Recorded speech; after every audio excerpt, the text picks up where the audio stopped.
வணக்கம். நான் உங்க இங்கிலீஷ் வாத்தியார் பேசுறேன். லெசன நம்ம ஆரம்பிக்கலாம். ஃபர்ஸ்ட் ஆல்ஃபபெட் அப்டின்னா என்னதுன்னா, ஒரு set of letters or symbols in a particular language. இப்போ இங்கிலீஷ்ல எடுத்துக்கிட்டிங்கன்னா, 26 லெட்டர்ஸ் இருக்கு. அந்த 26 லெட்டர்ஸும் ஒரு செட் இல்லையா? என்டையர் லாங்குவேஜ்ல இந்த 26 லெட்டர்ஸ் மட்டும் தான் இருக்கு. இந்த ஒரு செட்ட தான் நம்ப ஆல்ஃபபெட் அப்டின்னு சொல்லுவோம். இதுல ஏ, பி, சி, டி இருக்குல்ல. இந்த ஏ அப்படின்றதுக்கு ஒரு சுருக்கமான சவுண்டு தான் வரும். ஸோ இந்த சிங்கிள் சவுண்ட் குடுக்கக்கூடிய இத ஒரு சிம்பிள தான் நம்ப லெட்டர் அப்படின்னு சொல்றோம். For example A. அடுத்தது 26 லெட்டர்ஸோட கரெக்ட் ப்ரொனன்சியேஷன் என்னது அப்படின்றத நம்ப தெரிஞ்சுக்கலாம். First letter A. ஏ. ஒரே சவுண்டு தான் ஏ. இங்க தவறா ப்ரொனவுன்ஸ் பண்ணும்போது, எல்லாருமே சேர்த்துக்கிற ஒரு காமனான லெட்டர் என்னன்னா, ஒய். இந்த ஒய்ய சேர்த்து ப்ரொனவுன்ஸ் பண்ணக்கூடாது. பாத்தீங்கன்னா, ஒய்ய சேர்த்தீங்கன்னா, ஏ அப்படின்னு ஆயிடும். ஏ, ஒய்இ, ஒய்ஏஇ ஆர் ஒய்ஏ. ப்ரொனவுன்சியேஷன் வந்து ஏ. அது மட்டும் தான் வரணும். அடுத்தது B, B, C, C, D, D, E. Again இங்க ஒய்இஇ சேர்க்கக்கூடாது. இ, இ, ஈன்னு. வெறும் இ. எஃப். இங்க நெறைய பேர் இத தவறு பண்ணுவாங்க. எஃப் அப்படின்னுவாங்க. ஒய்இஎஃப். அகைன் இது சிங்கிள் தான். அகைன் இது எஃப். எஃப், இஎஃப் அந்த சவுண்ட் வரும்ல. எஃப். எஃப் கிடையாது. எஃப். அடுத்தது ஜி, ஜி. அடுத்தது எச். இது பாருங்க. இது எச். இந்த ஹெச் சவுண்ட ரொம்ப அழுத்தமா சொல்லக்கூடாது. அத வந்து கொஞ்சம் சைலன்ட்டா தான் சொல்லணும். எச். நெறைய பேரு எச் அப்படின்னுவாங்க. ஹெச்இசிஹெச்ஓ. However you pronounce that. H. அந்த ஹெச் வராது. எச். இதோட சவுண்ட் வந்து எச். அடுத்தது I. I. J. J. K. K. L. L. L வரக்கூடாது. ஒய்இஎல். எல். அடுத்தது எம்.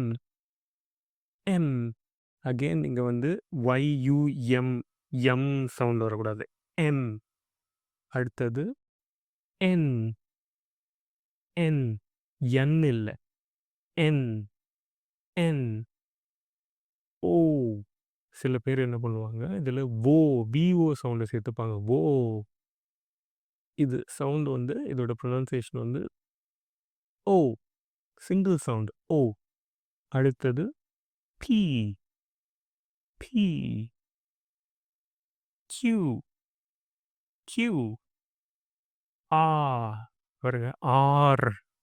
அந்த ஆர் சவுண்ட அத வந்து ஸ்ட்ரெஸ் பண்ணி சொல்லுவோம். ஆக்சுவலா பார்த்தீங்கன்னா, ஸ்டாண்டர்டைஸ்ட் எது கரெக்ட்டுன்னா, ஆ. அந்த ஆர் சவுண்டே வந்து வர்றது தெரியாது. அதுதான் ஸ்டாண்டர்ட். ஸ்டாண்டர்டுன்றது நான் சொல்றது பிரிட்டிஷ் இங்கிலீஷ். அதான் அங்கருந்து தானே இங்கிலீஷ் வந்தது. ஸோ, அதுதான் ஸ்டாண்டர்ட். இது ஆர்ன்னு சொல்றதுனால தவறு ஆயிடாது. பட் இதுதான் ஸ்டாண்டர்ட். அடுத்தது எஸ். எஸ். ஒய்இஎஸ் எஸ் இல்ல. எஸ். இஎஸ்எஸ். எஸ். அடுத்தது T. T. U. U. V. V. அடுத்தது பார்த்தீங்கன்னா, ரொம்ப சிம்பிள். யூ வருதுல்ல, அத வந்து டபுள் சேர்த்துக்கணும். டபிள்யூ. டபிள்யூ. டபிள்யூ. டபிள்யூ அப்படி வராது. டபிள்யூ. 2 யூ சேர்ந்தது தான் டபிள்யூ. So, W. அடுத்தது எக்ஸ். நல்லா கவனிங்க. இது எக்ஸ் இல்ல. ஒய்இஎக்ஸ் இல்ல. இஎக்ஸ். எக்ஸ். அடுத்தது ஒய். ஒய். கடைசியா இசட். இப்போ பார்த்தீங்கன்னா, இதில 2 ப்ரொனன்சியேஷன் வருது. ஒண்ணு பிரிட்டிஷ், இன்னொன்னு அமெரிக்கன். அமெரிக்கன் நம்ம சொல்ல தேவையில்ல. பட் யாராவது ஸி அப்படின்னு சொன்னாங்கன்னா, அதுவும் இசட்ன்னு தான் அர்த்தம். ஆனா ஸ்டாண்டர்ட் வந்து இசட். இதில காமனா ஒரு மிஸ்டேக் பண்றது இசட். சேர்த்துப்பாங்க. இசட் கிடையாது. இசட். இசட். இப்போ நம்ப 26 லெட்டர்ஸோட சவுண்ட்ஸ வந்து நம்ப கிளியரா தெரிஞ்சுக்கிட்டோம்.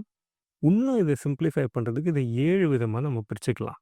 மொத்தமா 7 சவுண்டா நம்ம பிரிச்சுக்கலாம். ரிப்பீட்டடா சில லெட்டர்ஸ்க்கு வந்து அதே சவுண்ட் தான் வரும். ஃபார் எக்ஸாம்பிள் ஏ சவுண்ட் என்னெல்லாம் வருது பார்க்கலாமா? ஏ, எச், ஜே, கே எல்லாமே ஏ சவுண்ட் வருதுங்களா? நெக்ஸ்ட் பார்த்தீங்கன்னா, E sound. B, C, D, E, G, P, T, V. இங்க ஜி கூட வரும். நீங்க ஜீன்னு சொன்னாலும் ஓகே, இல்ல ஜெட்ன்னு சொன்னாலும் ஓகே. நெக்ஸ்ட்டு எ, எ இந்த சவுண்ட் வரும். என்னன்னா, S, L, M, N, S, X, Z. Next I sound. I, Y. அடுத்தது ஒரே ஒரு லெட்டர் தான் இதில வரும். ஓ. O sound. ஓ. அடுத்தது யூ, கியூ, யூ, டபிள்யூ. கடைசியா ஆ. ஆ சவுண்ட். வெறும் ஆ. ஆ. இப்போ பாருங்க, எல்லா லெட்டர்ஸோட ப்ரொனன்சியேஷன் கரெக்ட்டா நம்ம தெரிஞ்சுக்கிட்டோம். இது உங்களுக்கு ரொம்ப கிளியராவும், ஈஸியாவும் சொல்லிக் குடுத்துருக்கேன். உங்களுக்கு ஈஸியா இருக்கும். உங்கள அடுத்த வீடியோல இன்னொரு லெசனோட சந்திக்கிறேன். பாய்.